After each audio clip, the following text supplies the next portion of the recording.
आज आपण श्रीकृष्णगिरी मांडवा येथे आलेलो आहोत। काल दिनांक 2 जानेवारी 2025 रोजी या ठिकाणी ग्रामसेवक काही व्हिडिओ उपोषण करताना भेट देण्याकरता आले होते, परंतु कुठल्याही प्रकारचं त्यांचं समाधान झालं नाही किंवा मार्ग निघाला नाही। परंतु VN सरकुंडे येथील ग्रामसेवक जे आहे मांडवा येथील हे, तर त्यांनी इथे काही अर्वाच्य भाषेमध्ये काही बोलण्याचा प्रयत्न केला किंवा उपोषणकर्त्यांचा अपमान करण्याचा प्रयत्न केला असता। त्यावेळेस काही सामंजस्यपणे अधिकाऱ्यांनी वगैरे मध्यस्थी घालून उपोषणकर्त्यांची समजूत काढली व ते प्रकरण तिथंच मिटलं। परंतु संध्याकाळला परत काही जनप्रतिनिधी म्हणजे पत्रकार वगैरे लोक उपोषणकर्त्यांना भेट देण्याकरता आले असता त्यावेळेस VN सरकुंडे हे सुद्धा आले होते, आपल्याला असं सांगण्यात आलेलं आहे। आणि त्या सर्व प्रकरणामध्ये त्यांनी उपोषणकर्त्यांना असा काही शब्द अर्वाच्य भाषेत वापरला का तुम्हाला इथे बसण्याचा कुठल्याही प्रकारचा अधिकार नाही आहे किंवा तुम्ही इथले रहिवासी नाही आहे, असं आपल्याला समजून आलेलं आहे जे आपण जे काही कोणती माहिती घेतलेली आहे त्या सर्व संदर्भामध्ये। आणि परत एका महिलेला त्यांनी असं म्हटलेलं आहे इथल्या का महिलांनी त्यांना प्रश्न केला का तुम्ही एवढे दिवस होते कुठं, आमच्या गावात पिण्याच्या पाण्याची समस्या आहे परंतु तुम्ही एवढे दिवस होते कुठे, तुम्ही कुठल्याही प्रकारचं केलं नाही। परंतु इथं बोगस दर्जाची एकदम हे पाण्याची टाकी बसवलेली आहे, गेले 3 वर्षापासून ही टाकी आहे, परंतु हे अजूनही टेंडरमध्येच काम आहे असे ते गावकऱ्यांना व उपोषणकर्त्यांना सांगून राहिले होते। तर त्या महिलेला त्यांनी एक खालच्या भाषेत शब्द वापरला का इथे विहीर आहे, तुम्ही पाणी आणत असाल तर एक दिवस पाणी आणल्यानं तुम्ही काही मथाऱ्या होणार नाही किंवा तुम्ही काही बारीक होणार नाही। एका महिलेला जर असा एखादा ग्रामसेवक बोलत असेल तर हे खरंच त्या महिलेचा अपमान आहे। परंतु या सर्व प्रकरणामध्ये जे प्रकरण घडलेलं आहे का त्यानंतर समजा येथील जे उपोषणकर्ते आपल्याला बसून दिसते, माननीय संगम बहुउद्देशीय गवळी समाज संघटना 528 जे महाराष्ट्र अध्यक्ष आहे श्री दिगंबर भाऊ TR अवथळे पाटील पण इथं बसून आहे आणि त्यांनी ग्रामसेवकाची कान उघडणी हे चांगल्या प्रकारचं केलेलं आहे असंही आपल्याला माहिती पडते। परंतु त्यानंतर गावकऱ्यांचा जो रोष होता ग्रामसेवकाचा ते पण त्याला चांगल्या प्रकारचा एक चोप दिलेला पण इथं दिसते। आणि कुठल्याही उपोषणकर्त्याचा या स्वातंत्र्यामध्ये किंवा शांततेचं उपोषण चालू आहे त्याचा अपमान कुठल्याही अधिकारी कर्मचारी यांना करू नये व VN सरकुंडे ग्रामसेवक मांडवा येथील यांच्या विरोधात पंचायत समिती, जिल्हाधिकारी, तहसील या सर्व कार्यालयामध्ये तक्रारी असंख्य तक्रारी असूनही घाटंजी तालुका प्रशासन हे त्याला वाचवण्याचं काम आजपर्यंत करत आलेलं आहे, हे सुद्धा आपल्याला इथं दिसून आलेलं आहे। आपण त्यांच्याशीच काही बातचीत करूया, परंतु सर्वात पहिले आपण एक जो आलेला आहो या रस्त्याने त्या रस्त्याची दुर्दशा पण आपल्याला दिसत असेल। खरोखर जेन्युइन हा सर्व प्रश्न आहे। या सर्व प्रकरणामध्ये गेल्या 2 वर्षापासून संगम बहुउद्देशीय गवळी समाज संघटना या गावाला दत्तक घेतल्याच्यानंतर पाठपुरावा करत आहे आणि पाठपुरावा करत असून त्यांनी स्वतः त्यांचे इंजिनियर्स वगैरे सर्व लावून या गावाची मोजणी करून घेतली आणि 90 नंबरचा रस्ता सुद्धा त्यांनी शासनाला दाखवलेला आहे। सर्व फाईली वगैरे डॉक्युमेंट्स आपल्याला दिसत आहे, हे सुद्धा त्यांच्याकडे ऑलरेडी आहे। परंतु शासनाने आतापर्यंत या गावाच्या विकासाकरता किंवा या गावाला जोडणाऱ्या मुख्य रस्त्याकरता कोणत्या प्रकारचं असं काम केलं किंवा कोणत्या प्रकारची इथे पुनरावलोकन म्हणून किंवा विकासासंदर्भात विकास केला या सर्व गोष्टींमध्ये आपल्याला कुठेही दिसत नाही आहे। परंतु संघटनेच्या वतीने जो वारंवार पाठपुरावा करण्यात आलेला आहे त्याचा आपल्या संगम न्यूज टीव्ही नेटवर्क या चॅनलला संपूर्ण बातमीपत्र आहे, तुम्ही आमच्या डिस्क्रिप्शनमध्ये किंवा आमच्या व्हिडिओच्या लिंकमध्ये जाऊन सुद्धा ते पाहू शकता। आपण जर संगम न्यूज टीव्ही नेटवर्क पाहत असाल तर आमच्या चॅनलला सबस्क्राईब करा। असे सर्वसामान्यांचे हक्काचे प्रश्न आणि सत्यावर बातमीपत्र आधारित आमचं नेहमीच असते। तर आपण पाहत आहे बातमीपत्र जिल्हा प्रतिनिधी यवतमाळतून अर्जुन पाटील सह संपादकीय, पाहत राहा Sangam news TV network Maharashtra India. Sangam बहुउद्देशीय गवळी समाज संघटनेचे असं असंख्य कार्य जनहिताचे आहे, परंतु श्रीकृष्णनगरी हे पुरेपूर गवळी समाजाचं गाव असल्याचं आपल्याला आढळते। या गावाचं नामकरण सुद्धा संघटनेच्या वतीने करण्यात आलं होतं आणि हे गाव पूर्णतः 2 वर्षापूर्वी दत्तक घेण्यात आलं होतं। त्यानंतर संघटनेने स्वतः खर्चाने हे सर्व प्रकरण हाताळलेलं आहे आणि सर्व करून घेतलेलं आहे। त्यांच्या मागण्या पण आपण जे बोर्डावरती आहे ते सुद्धा आपण जाणून घेण्याचे प्रयत्न करू। आम्ही आपण स्क्रीनवर दाखवण्याचे प्रयत्न करत आहोत। यामध्ये म्हटलेलं आहे त्यांची प्रमुख मागणी आहे गावाला जोडणारा मुख्य रस्ता हा सुव्यवस्थित व खुला करून देण्याबाबत, तसेच गावातील पिण्याच्या पाण्याची व्यवस्था करून देण्यात यावी। तिसरं त्यांची मागणी आहे गावातील गरजू लोकांना घरकुल देण्यात यावे, जनावरांकरता कोठा हा देण्यात यावा, स्वस्त राशन धान्य दुकान या गावात नाही आहे ते सुद्धा या गावात आणून वाटप करण्यात यावं, कारण गट ग्रामपंचायत आहे आणि इथलंच राशन धान्य दुकान हे असल्यामुळे बाहेर गावाला धान्य वाटप करण्यात येते, परंतु या लोकांना पायपीट करत 5 ते 6 किलोमीटर जावं लागते। त्यानंतर गावामध्ये अंगणवाडी ही जीर्ण अवस्थेत आहे, परंतु त्या ठिकाणी कुठल्याही प्रकारचे बांधकाम करून देण्यात नाही आलेलं आहे आणि अंगणवाडी पडलेली आहे आणि याच अंगणवाडीमध्ये हे सर्व उपोषण चालू आहे। इतकं सगळं जर शासनाचं आणि घाटंजी तालुका प्रशासनाचं जर डोळेझाक आणि आंधळेपणा असेल तर या गोष्टीला काय म्हणावं हे जनतेने आपल्या कमेंटमध्ये आम्हाला आपली प्रतिक्रिया आपण कळू शकता। त्यानंतर त्यांचं 8वी मागणी आहे का हे गाव जंगलकाठी असल्याने कुठल्याही प्रकारची वाहन सुविधा नसल्याने गावातच एक ॲम्ब्युलन्स देण्यात यावी। हे पण तितकंच मध्ये एकीकडे महाराष्ट्रातील सरकार जे सांगताय का आम्ही गरिबांच्या हक्काकरता लढतोय आणि गरिबांना सर्व सुखसुविधा पुरवतोय, परंतु एका गावामध्ये एका महिलेची डिलिव्हरी करता किंवा एका मुलीच्या किंवा 7वा महिना किंवा दुसरं काही लग्न जरी करायचं असलं तर त्यांना बाहेरगावी जाऊन नेऊन त्या सर्व मुलींचं लग्न किंवा ते सर्व सासरवाडीतच सर्व त्यांची म्हणजे एक आशा अपेक्षा करावी लागते। फक्त या गावाला कुठल्याही सुखसुविधा नसल्याने शासन या गावाला रस्ता तर बरं एक साधी ॲम्ब्युलन्स सुद्धा देऊ शकत नाही, परंतु मुख्यमंत्र्याच्या एखाद्या सभेकरिता 25 कोटी रुपये खर्च केले जाते, पण 2-3 कोटी रुपये या गावाच्या विकासाच्या रस्त्याकरिता शासन देऊ शकत नाही। हे सुद्धा एक लाजिरवाणी गोष्ट आपल्याला इथे दिसून येते। यांची नवी मागणी आहे का गाव हे शासनाच्या सर्व योजनांपासून स्वातंत्र्य मिळालं तेव्हापासून आजपर्यंत वंचित आहे, परंतु कुठल्याही प्रकारचं या ठिकाणी शासनाच्या सुखसुविधा न पुरवल्यामुळे आम्ही या देशाचे नागरिक नाही का? जर नागरिक आहो, आम्ही जर आतापर्यंत मतदान केलेलं आहे तर आमच्यासोबत दुधाभाव काय? आम्ही तो विदेशात नेते नाही येऊन बसलेला आहो, तरी आमचं गाव शासन दरबारी किंवा जिल्ह्याच्या प्रमुख ठिकाणी शाश्वती देऊन आमचं हे श्रीकृष्णनगरी हे गाव जिल्हाधिकारी यांच्या माध्यमातून जिल्हाधिकारी स्तरावर दत्तक घेण्यात यावं, ह्या अशा म्हणजे मूलभूत मागण्या त्यांच्या सर्व समोर असून कुठल्याही प्रकारची इथे त्यांची वेगळी किंवा दुसरी कोणती मागणी नाही आहे। ज्या हक्काची मागणी आहे तीच आपल्याला इथं पाहायला दिसत आहे आणि या सर्व संदर्भामध्ये शांततेचं उपोषण, आमरण बेमुदत उपोषण चालू नसून आज 4था दिवस निघूनही इथे 6-7 जण उपोषणाला बसलेले आहे। कालपासून काही महिलाही उपोषणाला बसल्याचं असं आपल्याला समजलेलं आहे, परंतु अन्न पाणी तर बरं, त्यांच्या पोटात साधी गोळी औषधी सुद्धा ते लोक डॉक्टर येतात, तपासतात आणि निघून जातात आणि कुठल्याही प्रकारची गोळी औषध सुद्धा त्यांना देऊ शकले नाही। काल एका असं आम्हाला माहिती पडलं डॉक्टरांच्या माध्यमातून का रामप्रभू भरडे म्हणून आहे आणि धनराज साठे म्हणून यांची तब्येत जास्त खालावली, प्रकृती खालावली होती, परंतु आज 24 तास लोटूनही शासनाने कुठल्याही प्रकारची दखल इथे घेण्यात आलेली नाही असं आपल्याला दिसते। आपण थोडंसं संघटनेचे जे अध्यक्ष आहे, गौड समाज संघटनेचे अध्यक्ष आहे माननीय श्री DTR पाटील भाऊ यांना सुद्धा आपण थोडंसं बोलण्याचे प्रयत्न करू आणि त्यांच्याकडून काय परिस्थिती आहे, काल काय वस्तुस्थिती घडली आणि कुठल्या प्रकारचे सर्व संदर्भ घडला आणि एवढं टोकाचं पाऊल त्यांनी अध्यक्ष महोदयांनी ग्रामशोकाच्या कणपटीत हाणून उपोषण सुरू असताना का केलं, या सर्व संदर्भात आपण सविस्तर त्यांच्याकडूनच जाणून घेऊया। पाहत राहा संगम नेटवर्क, महाराष्ट्र इंडिया। जिल्हा प्रतिनिधी यवतमाळ येथून अर्जुन पाटील सह संपादकीय। आज आमचा उपोषणाचा 4था दिवस आहे, परंतु शासनाकडून आणि प्रशासनाकडून कुठल्याही प्रकारची दखल येथे घेतल्या गेलेली नाही आहे। एकमेव विभाग असा आहे, एक आरोग्य विभाग आणि एक पोलीस प्रशासन, या दोनच विभागांना फक्त आमच्या या उपोषणाची दखल घेऊन सर्व उपोषणकर्त्याची काळजी मात्र हे देखील तितकीच जातीने लक्ष घालून घेतलेली आहे, परंतु सामान्य प्रशासन विभाग जसं जिल्हा परिषद आहे त्यांची सुद्धा या उपोषणाकडे दुर्लक्ष होत असल्याचं आम्हाला दिसून येते। काही उपोषणकर्त्यांची प्रकृती सुद्धा खालावलेली आहे आणि तुम्ही पाहतच असेल की इथं काय परिस्थिती आहे। या सर्व संदर्भामध्ये काल जे प्रकार घडला ग्रामशोकाचा तो अत्यंत एक लाजिरवाणा आहे, कारण त्यानं कुठेतरी आपल्या अधिकाराचा किंवा पदाचा गैरफायदा घेत उपोषणकर्त्यांना गलिच्छ हे शिवीगाळ दिलेली आहे आणि शिवीगाळ दिलेली आहे का त्याच्यात आरोप असे लावलेले आहे का तुम्ही इथून राज्याने उठून जात असेल, काही खात असाल।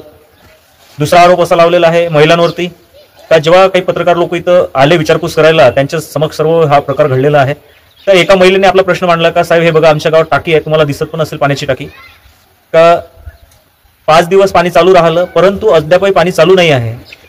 तर रंजनाताई भळ म्हणून ती महिला आहे, त्या महिलेला या माणसाने म्हटलं का तू डोक्यावर पाणी आणलं तर तू काही मरशील नाही किंवा तू काही बारीक होशील नाही। जेव्हा हा शब्द त्या व्यक्तीने वापरला आणि दुसरा एक शब्द वापरला का तुम्ही इथं उपोषण करताय, तुम्हाला बसायची काही जरूरत नाही, तुम्ही सर्व लोक नाटकं करत आहे, हे अशा काही विषय वेगवेगळे निघाले। त्यामध्ये त्या महिलेला कमी जास्त बोलल्याच्या नंतर दुसरा एक असा भाग आहे का एक आमच्या याच गावातली बाई आहे, मी तिचं नाव नाही इच्छुक घेऊ शकत कारण की तो थोडासा संवेदनशील प्रकार आहे। या ग्रामशोकाने काही दिवसापूर्वी काही घर टॅक्स वगैरे मागायचा होता किंवा मुलांचे काही डॉक्युमेंट्स काढायचे होते, याकरिता काही डॉक्युमेंटसाठी ती बाई गेली होती, परंतु यांनी सांगितलं का तुझ्या गावात रस्ताही होते, पाण्याची व्यवस्थाही होते आणि तुझा घरकुल मी बांधून देतो आणि तुझी परिस्थिती सुधरून देतो, फक्त तू माझ्यासोबत संबंध ठेव। ही गोष्ट जेव्हा आम्हाला माहिती झाली त्याच्यानंतर आमच्या मनात तर गदगद होतीच, परंतु तो परत त्याच गोष्टी घेतात आणि जेव्हा ही गोष्ट घरच्याला माहिती झाली तर तेव्हा त्याला चांगल्या तरीकेचा त्याच्या कानातला मळ काढण्यात आला आणि वेगवेगळ्या पद्धतीनं त्याला विचारपूस करण्यात आली, परंतु त्याची ती दारू पिलेली भाषा कालही आमच्या समोर आली। सर्व इथं उपोषण करते होते, काही गावातले नागरिक होते, त्यांच्या समोर आली तर त्यांनी डायरेक्ट असं म्हटलं का मी एकीला तर वागवत आहे पण हिलाही वागवते, तू सोड चिठ्ठी त्या माणसाला त्या घरच्या माणसाला देऊन दे। ही शब्द जेव्हा त्याने वापरले तर मला सहन नाही झालं, तर मी माझ्या उपोषणस्थळी उठून सर्वात पहिलं मी त्याच्या कणपटीत मारले। तर मला असं वाटत नाही का मी हे काम गलत केलं किंवा अयोग्य केलं। तुमच्या घरातली जर लेकबाई असती तर तुम्ही काय केलं असतं किंवा कुठलाही व्यक्ती असला तो जर आपल्या घरात जर डायरेक्ट येऊन असं बोलते दारू पेते माणूस, त्याचा अर्थ असा नाही का तो भानावर नाही आहे। तर त्यांनी हा सर्व प्रकार केला म्हणून मी मारली। मी मारल्याच्या नंतर गावातील काही जे लहान लहान बाळ आहे किंवा त्या महिलेचे भाऊबंद आहे किंवा लहान लहान लेकरं आहे त्यांनी सुद्धा त्याला मारहाण केली। तर माझं सर्व प्रशासनाला एवढंच एक सांगणं आहे का जे उपोषण आमचं शांततेत चालू आहे, इथे पोलीसवाले थांबून राहतात, 24 घंटे त्यांची ड्युटी आहे, तर त्यांनाही माहिती आहे आमचा कुठल्याही प्रकारचा त्रास नाही. परंतु आमच्या उपोषणाला, आमरण बेमुदत उपोषणाला 4 दिवस झाले. 4 दिवस होऊनही आमच्या पोटात साधं पाणी सुद्धा नाही आहे. जर कोणाला डाऊट असेल त्यांनी या स्पेशालिस्ट बोलावं आणि चेक करून घ्या. मी एवढा याचा अर्थ, एवढा खंबीरपणे बोलण्याचा अर्थ असा नाही का मी काही खात असेल. तुमची जर इच्छा असेल तुम्ही चौकशी करू शकता, स्पेशालिस्ट बोलवू शकता. मी डायरेक्ट बातमीपत्राद्वारे आपल्याला सर्वांना व्हिडिओद्वारे कळू इच्छितो. म्हणून हा सर्व प्रकार कालचा घडून आलेला आहे. परंतु आमच्या उपोषणाला वेगळ्या पद्धतीचं वळण लावण्याचा प्रकार आणि प्रसार हा होताना दिसत आहे. जसं काल एक पत्रकार बंधू आले, त्यांनी घाटांजीचे लोकल आहे, त्यांनी महल्ले म्हणून त्यांनी त्यांच्या बातमीपत्र युट्यूब चॅनलला वगैरे बातमी लावली, परंतु आता त्यांनी ते व्हिडिओ क्लिप उडून टाकलेली आहे. परंतु संगम समाचार या वृत्तपत्राला आणि संगम न्यूज नेटवर्क महाराष्ट्र इंडिया यांना माझी हात जोडून विनंती आहे का ही बातमीपत्र जे आहे, आपण सत्यावर आपलं चॅनल आधारित आहे, आपण सत्यावर हे मांडावं आणि समाज माध्यमांद्वारे ते प्रसारित करावं. बस मी एवढंच बोलू इच्छितो. आणि तातडीने सर्वांची प्रकृती खालावल्यामुळे आपली डॉक्टर साहेबा जे बोलली ते पण तुमच्या बातमीपत्रात आहेच. कृष्णनगरी मांडवा येथे जे उपोषण चालू झालेले 31 डिसेंबरपासून, तर त्या उपोषणकर्ते जे आहेत 8 जण, त्यांची परिस्थिती आजपासून थोडी ढासळत आहे. आता आज 4था दिवस आहे, तरी त्यांचे व्हायटल्स आता थोडे थोडे ढासळत आहे. शुगर वगैरे त्यांची कमी झालेली आहे. तरी आता माझं एकच मत आहे की शासनाने त्यांच्या उपोषणाकडे लक्ष द्यावे आणि त्यांच्या मागण्या पूर्ण कराव्या. आणि काल रात्री 2 उपोषणकर्ते जे आहेत, धनराज बाजीराव साठे आणि रामप्रभू मारुती भरडे, यांची थोडी प्रकृती ढासळली होती. त्यांना चक्कर येत होते, अशक्तपणा जाणवत होता, मळमळ उलट्याचा त्रास होत होता. हे जे 2-4 दिवस झाले यांनी काही जेवण पाणी घेतलेले नाही, त्याच्यामुळे होते. तर काल त्यांची प्रकृती ढासळली होती. तर काल रात्री त्यांना थोडीफार ट्रीटमेंट दिलेली, ORS वगैरे. तरी आता ते थोडेफार त्यांची प्रकृती बरी आहे, पण तरी शासनाने याच्याकडे लक्ष द्यावे. आणि आजही त्यांची थोडी प्रकृती ढासळलेलीच आहे. त्यांचं शुगर लो आलेलं आहे आणि ते खाण्यापिण्यास नकार देते. त्याच्यामुळे दिगांती अवथळे यांची पण परिस्थिती, यांची पण शुगर आज लो आलेली आहे. BP जरी नॉर्मल असेल तरी त्यांची शुगर आज सगळ्यांचीच लो आलेली आहे. त्याच्यामुळं त्यांच्याकडे थोडंसं लक्ष देऊन त्यांच्या मागण्या पूर्ण करण्यात याव्या ही आमच्या आरोग्य विभागाकडून विनंती.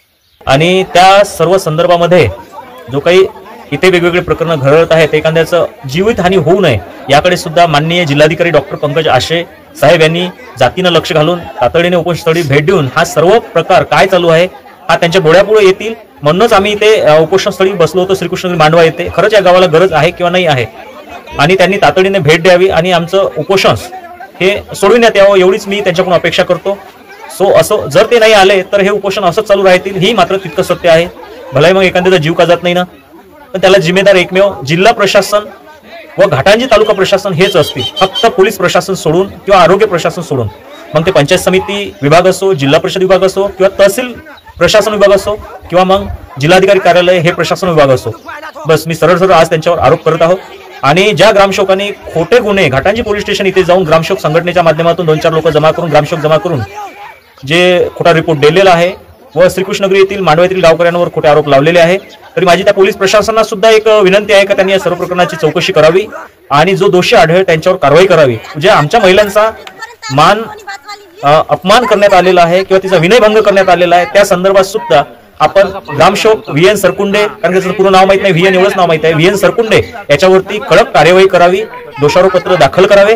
आणि एका महिलेचा अपमान करणं काय असते किंवा उपोषणस्थळी जाऊन त्याला वेगळं वळण देणं काय असते किंवा त्यांची मानसिक स्थिती बिघडून काय असते हे आपल्या कायद्याच्या अनुषंगाने पोलीस प्रशासनाने त्यांना दाखवून देण्यात यावे. बस आमचा एकमेव आणि एकमेव पोलीस प्रशासन या विभागावरती एक विश्वास आहे आणि आम्ही तो विश्वास आम्ही कायम ठेवतो आणि कायद्याचं पालन करतच आज आम्ही आमचं उपोषण करत आहोत. आणि गवळी समाज बांधवांना एवढंच सांगू इच्छितो आपल्या चॅनलच्या माध्यमातून का समाजाने जसं इथे एक आपल्या समाज बांधवांवर हा अत्याचार झालेला आहे किंवा होत आहे, तसंच आपापल्या पद्धतीने आपल्या संगम बौद्धिक गवळी समाज संघटनेच्या माध्यमातून तालुका स्तरावरती, जिल्हा स्तरावरती तक्रार अर्ज तहसीलदारच्या माध्यमातून जिल्हाधिकाऱ्यांना ते पाठवावे, तसे मुख्यमंत्री साहेबांना सुद्धा ते पाठवावे, म्हणजे जेणेकरून हा अन्याय अत्याचार थांबतील आणि आपल्या श्रीकृष्णनगरी येथील गवळी समाज बांधवांचा विकास कामाला सुरुवात होतील. सर्वांना जय श्रीकृष्ण. श्रीकृष्णनगरी मांडवा येथे गावाच्या विकासाकरिता आमरण बेमुदत उपोषण गवळी समाजाचे चालू असताना विष्णू सरकुंडे मांडवा येथील ग्रामसेवक यांनी उपोषणाला गालबोट लावण्याचे प्रयत्न केले असता संगम बहुउद्देशीय गवळी समाज संघटनेचे महाराष्ट्र अध्यक्ष माननीय श्री दिगंबरभाऊ TR अवथळे पाटील यांनी केली ग्रामसेवकाची कान उघडणी व यातच ग्रामसेवकाचे 2 दातही पडले. गवळी समाजावर उद्या चालून जर कोणी बोट दाखवत असेल किंवा संगम बहुउद्देशीय संघटनेच्या पदाधिकारी किंवा सदस्यांवर कोणी धाकदपट करून अन्याय अत्याचार करेल तर संगम बहुउद्देशीय गवळी समाज संघटना ही कदापिही सहन करणार नाही। गवळी समाज हा शांतप्रिय समाज असल्याने या समाजावर जर कोणी अन्याय अत्याचार करण्याचे प्रयत्न करत असेल, कोणी जर समाजावर अन्याय अत्याचार करत असेल तर संगम बहुउद्देशीय गवळी समाज संघटना या सर्व गोष्टीला प्राधान्य देऊन सर्वप्रथम अन्याय अत्याचार यांच्या विरोधात उभी राहते, सतत असते व झटत असते। गवळी समाजच नव्हे तर 18 बगड जातीला घेऊन चालणारी ही संघटना नेहमीच समाजाच्या हिताचे प्रश्न शासनापुढे मांडत आलेली आहे, अन्याय अत्याचार यांच्या विरोधात उभी राहत आलेली आहे। परंतु अशाच प्रकारे कोणी जर एखाद्यावर अत्याचार अन्याय करत असेल, तो कर्मचारी असो का मग कोणीही असो, तर त्याला उत्तर असेच मिळेल संगम बहुउद्देशीय गवळी समाज संघटनेच्या वतीने। संगम न्यूज नेटवर्क यवतमाळ महाराष्ट्र, जिल्हा प्रतिनिधी यवतमाळ येथून बातमीपत्र। Sangam news network Yavatmal Maharashtra India, जिल्हा प्रतिनिधी बातमीपत्र यवतमाळ येथून संपादकीय। संगम न्यूज टीव्ही या यूट्यूब मराठी चॅनलला सबस्क्राईब केलं नसेल तर सबस्क्राईब करा व ही बातमीपत्र इतरांपर्यंत फॉरवर्ड करा। मारताय का तुम्ही?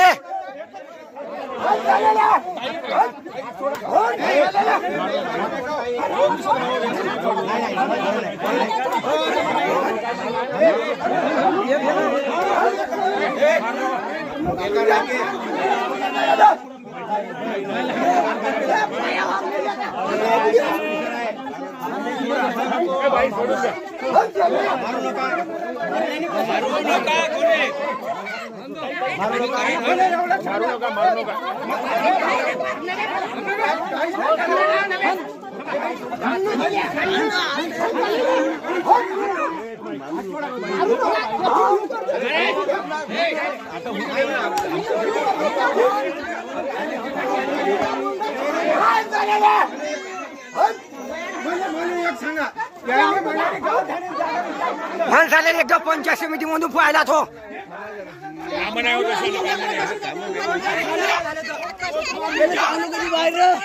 इकडे आता नातून लावल्या तिकडे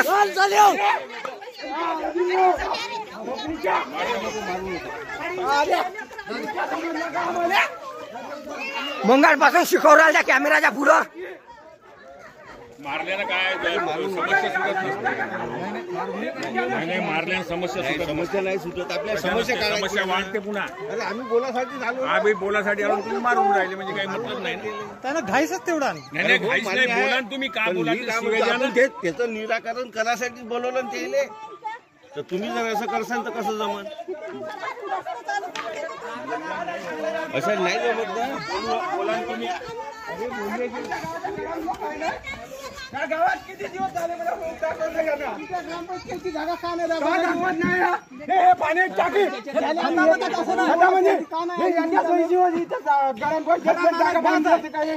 सरपंचच्या